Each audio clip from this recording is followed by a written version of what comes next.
안녕하세요 여러분, 백영기 목사입니다. 오늘 디모데후서 3장 6절, 7절, 8절, 9절 한번 보겠습니다. 6절, 3장 6절입니다. 그들 중에 남의 집에 가만히 들어가 어리석은 여자를 유인하는 자들이 있으니 그 여자는 죄를 중히 지고 여러 가지 욕심에 끌린 바 되어 항상 배우나 끝내 진리의 지식에 이를 수 없느니라. 얀네와 얀브레가 모세를 대적한 것 같이 그들도 진리를 대적하니 이 사람들은 그 마음이 부패한 자요 믿음에 관하여는 버림받은 자들이라. 그러나 그들이 더 나아가지 못할 것은 저 두 사람이 된 것과 같이 그들의 어리석음이 드러날 것임이니라. 아멘.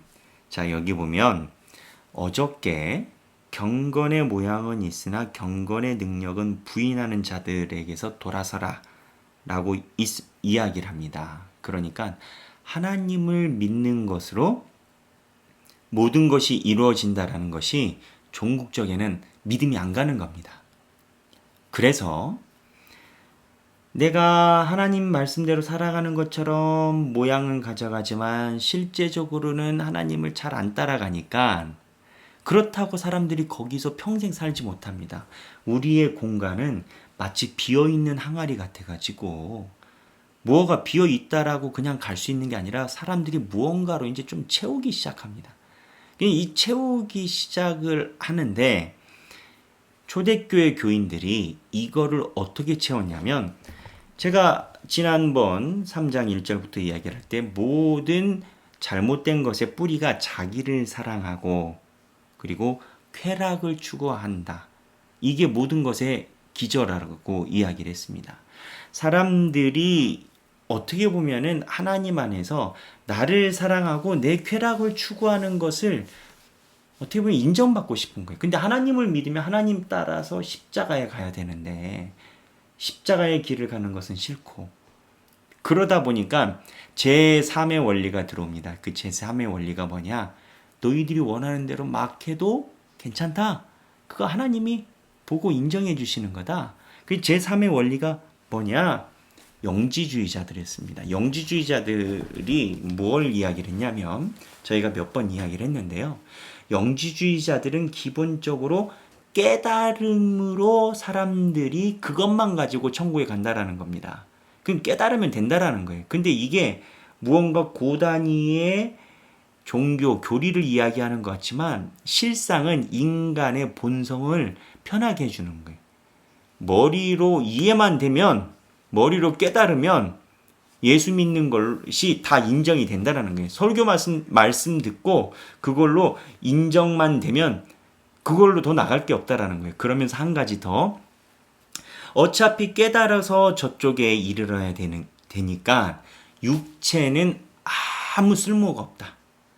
육체는 쓸모가 없고 그 나라에 우리의 깨달음으로 우리의 영혼만 간다. 이렇게 가면, 그렇게 주장을 했어요, 영지주의자들이. 근데 이렇게 가면 무슨 결과가 나오냐면, 육체는 아무런 쓸모가 없으니까 마음대로 굴려라.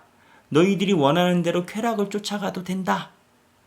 그래서 종합하자면 하나님이 이야기하는 대로 따라가기는 싫고 경건의 모습은 갖고 싶은데, 그래서 하나님에 대해서 희한한 교리를 하나를 가지고 옵니다. 그 희한한 교리를 가져오는 게 오히려 나를 마음을 편하게 해주는 건 거예요. 아, 이제는 신세대여서 현대 교인들은 이런 신앙생활 안 해도 된다 라든지, 우리가 기본적인 생활, 제가 조금 있으면 저희가 이야기를 나누게 될 텐데 11조나 또는 봉헌 이런 거에 대해서 인터넷에서 대놓고, 또는 하나님께서 이야기하시는, 요즘에는 그 성경이 없다라고 하는데 무슨 말씀이세요? 네이버에 가서 성경 한번 쳐보세요. 성경에 11조란 단어가 있는지 없는지.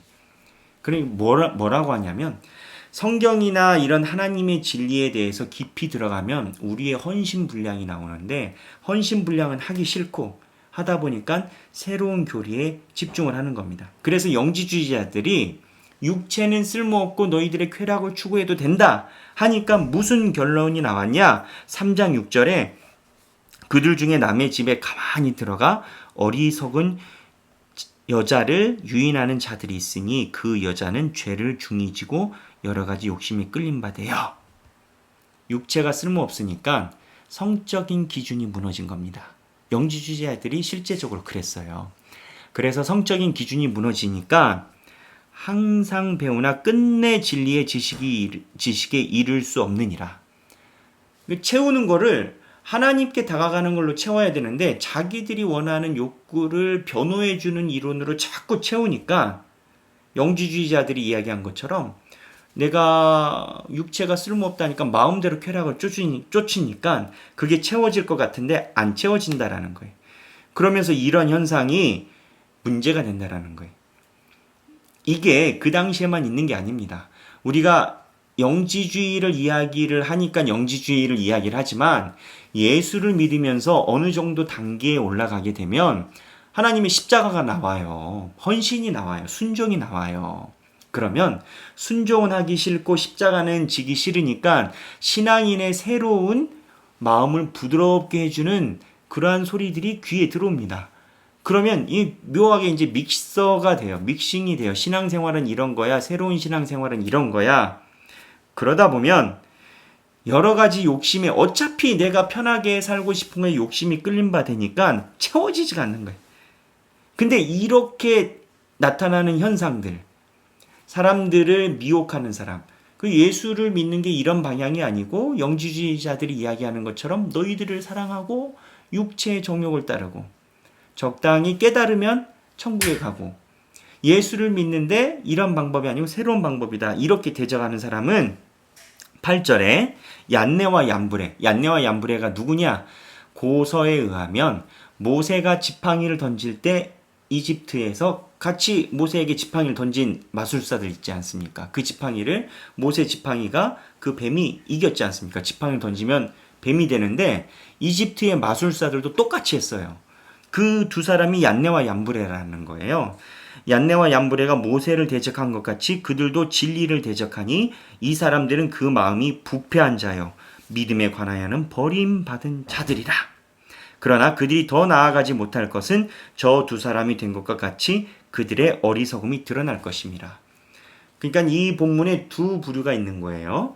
하나는 이런 말을 듣고 미혹당하는 교인, 두 번째는 교인들 중에서 좀 있다라고 하는 사람이 교인들에게 유혹하는 사람. 그러니까 신앙생활이 조금 더 높은 사람이겠죠. 그래서 신앙은 이런 거야. 적당히 들어가야 되는 거야. 라고 유혹하는 사람. 이 유혹하는 사람을 바울은 얀네와 얀브레처럼 모세를 대적해서 마술을 벌리는 사람처럼 그 사람들이 그렇게 나타난다라는 거예요. 근데 결론은 어떻게 되느냐? 어리석음이 드러나서 힘을 잃게 된다라는 겁니다. 그래서 오늘 본문에 보면 바울이 디모데에게 이야기하는 사람들이 자기 정욕에 끌려서 영지주의의 이상한 이론에 현혹이 되지만 정욕에 끌려서 그러한 이론에 현혹이 된 것이니 끝내 지식에 이를 수 없는 구멍난 바가지 같은 것이고 이 사람들을 그게 맞다라고 새를 불리는 사람들은 마치 얀네와 얀브레처럼 지팡이를 던지는 마술사들 같은 사람들이다. 그들의 어리석음이 드러날 것이다. 그래서 이러한 내용에 대해서 디모데에게 이야기를 해주는 겁니다. 왜 이야기를 해주겠습니까? 너희 교회 안에도 그런 생각이 나타날 것이다. 신앙생활하다 보면 적절한 선에서 본인들의 욕심을 이끄는 신앙생활을 정당화시켜주는 이야기를 하는 신앙의 같은 선배들이 있을 것이고 그 사람들은 얀네와 얀브레처럼 결국은 자기의 사랑, 쾌락을 채워가게끔 만드는 그러한 내용이다. 이 내용을 이야기하는 내용이 뭐겠어요? 바울은 디모데에게 끝까지 선한 싸움을 싸우고 십자가를 지라 나의 고난에 동참하라 이 이야기를 하고 있는 겁니다. 그 과정에서 유혹받지 말라라고 이야기를 합니다. 오늘 하길교회 성도 여러분들 신앙생활이라는 것이 처음에는 쉽기도 하지만 가면서 두렵고 떨림으로 하나님의 의의 진리에 이르러야 되는 그렇게 쉽지만은 않은 부분이 있습니다. 결국 핵심은 간단합니다. 자기의 소욕을 어떻게 다루느냐. 어제 말씀처럼 자기가 가지고 있는 소욕을 발전시켜서 내 소욕이 아니라 하나님의 소욕으로 바꿔야 합니다. 그러한 여러분들이 되시길 주님의 이름으로 축원합니다. 감사합니다.